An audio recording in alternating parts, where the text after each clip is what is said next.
Hey, hey, Michelle here from Sensate Soul, coming to you from, let's see if I can turn this around, the river here, the Willamette River. Or maybe I'm showing you behind me. No, I don't think so. At the dog park. And popping on a video here because I've been contemplating very deeply on something today, and I wanted to share about it. Hold on, you gotta say hi to Ollie first. Hi, Mr. Ollie, say hi. So,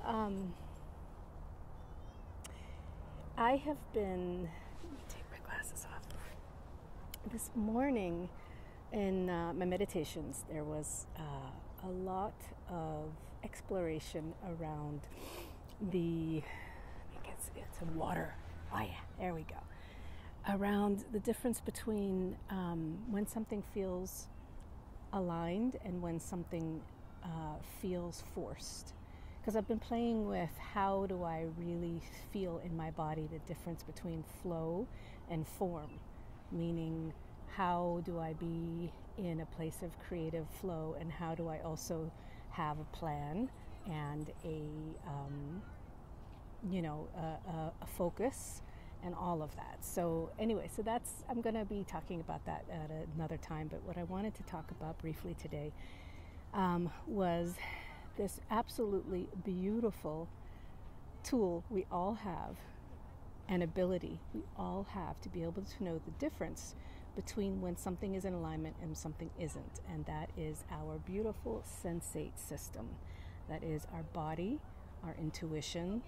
When I say sensate, it's the five senses, which I think unfortunately often get kind of dissed in a lot of spiritual growth and personal growth, because they're supposed to be they're kind of more of our animal self, quote unquote, or whatever that means.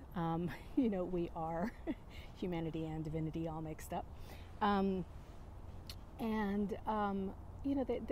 five senses often get kind of dissed, that they can be misleading us. But that's just a mindset, isn't it? That's just an idea. That's something that somebody said at some point and that a lot of other people started to believe.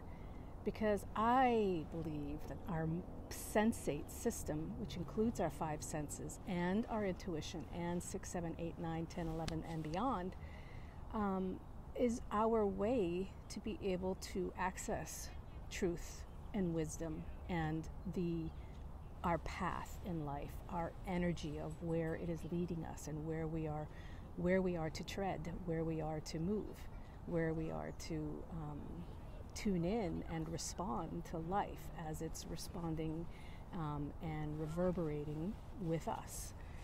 So I love the word resounding.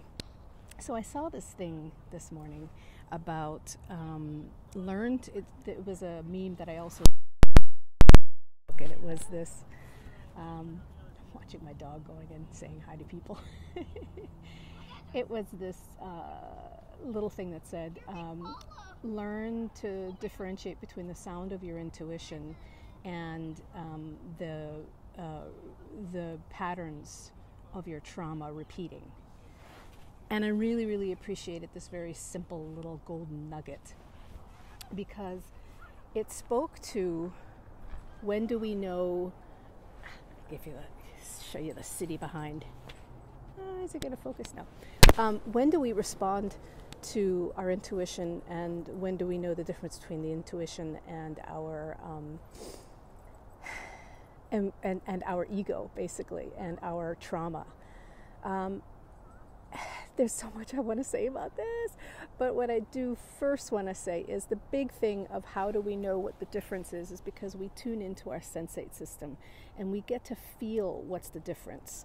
When we have an intuition on something, we really need to take a moment. Intuition is not a given that it's correct. We need to take a moment and feel into ourselves and the energy inside us and around us, and into our soul presence and into the moment presence, our beingness, and to feel in the moment. Does it feel right? Does it feel expansive, good? Does it light us up? Does it feel like love in our system? Does it excite us? Does it delight us?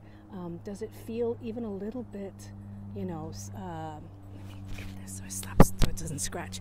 Does it feel thrilling in a way that is, the exciting thrilling? Does it go past that? Is there like a little twinge of fear in there that really gets us like, ooh, to expand, to grow, to believe in the potential and the possibility? So there's a big difference between that and something that is a triggering or coming from our ego. The ego's job, again, is completely and totally and utterly and absolutely about separation. So if it has that energy of, well, I will be better when, or that will make me more, or I will, all the things that kind of smack of of that superiority, those are signs that it is coming from a pattern, or it's coming from a fear-based place that is saying something has to be fixed or has to be different or better in order for you to have more control or power or whatever. So with this, I wanted to also share that it's a very interesting place to study ourselves with this on social media. Because right now, I know this is the end of the year, 2018, and a lot of people are putting out their ads and programs for New Year and everything, and that is wonderful. That's fantastic. And also,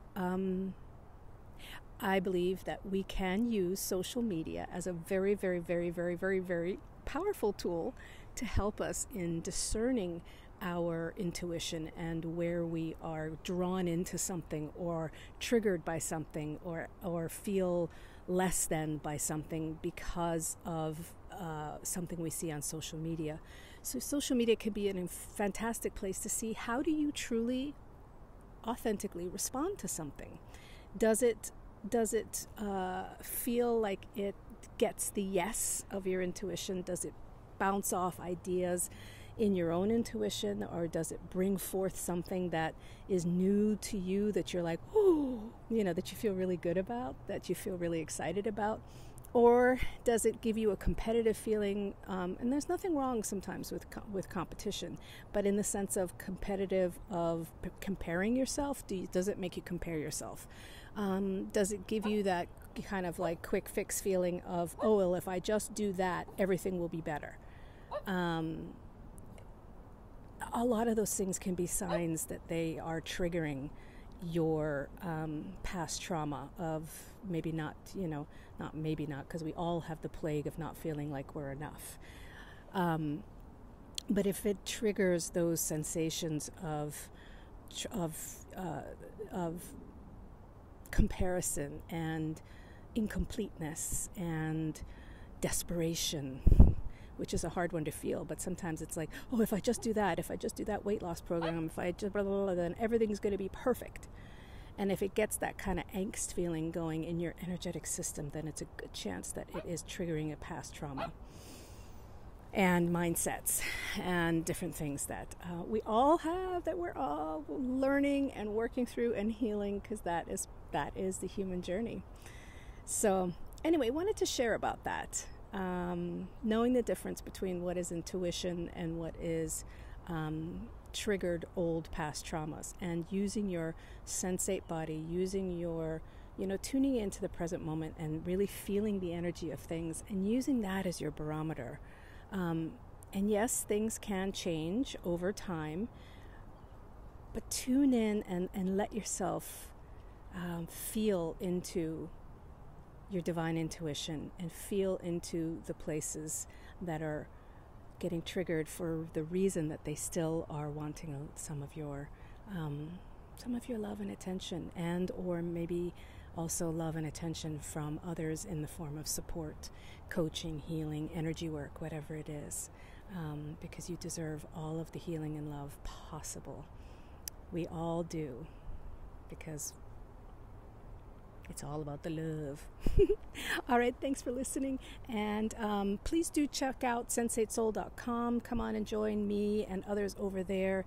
to get info that I only share through private emails, and also support for empaths and sensitives and empathic entrepreneurs and HSPs and creatives, absolutely. And also I have a book coming out next year, so you can sign up there and you can get the first month of the book for free, and some other things that will be coming through the cosmic pipes. All right, take great care. Talk to you later. So much love.